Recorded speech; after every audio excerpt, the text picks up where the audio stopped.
मंटो को पढ़ना आसान नहीं है। क्यों? क्योंकि वो आपकी नींद में खलल डालता है।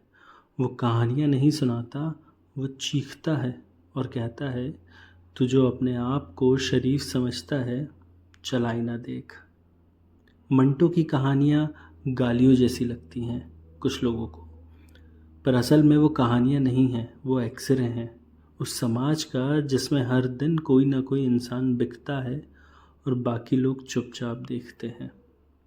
क्योंकि जब सब मोहब्बत, कुर्बानी और इनकलाब लिख रहे थे, तो मंटो ने लिखा भूख, जिस्म की भूख, रोटी की भूख, इज्जत की भूख।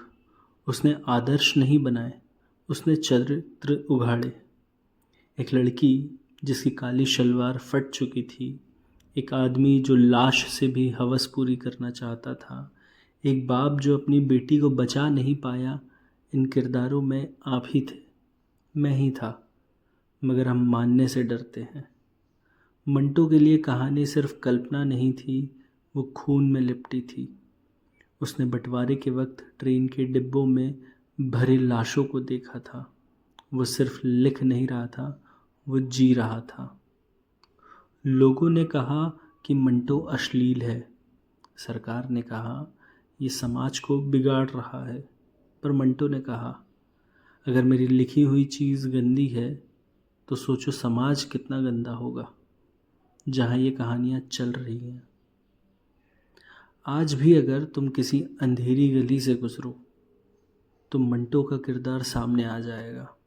कभी नंगे पाँव तो कभी लिपस्टिक लगाए हुए, कभी चुपचाप बैठा तो कभी चिल्लाते हुए।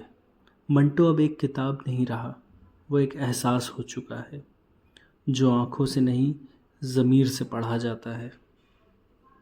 क्योंकि मंटो तुम्हें बहलाता नहीं है, झकझोर देता है। तुम्हें झूठे सपने नहीं देता, बल्कि हकीकत का थप्पड़ मारता है। और शायद अगर आज मंटो होता तो फिर से कलम उठाता और कहता, मैं वो सच हूँ जिसे तुम सब जानते तो हो पर कोई बोलता नहीं।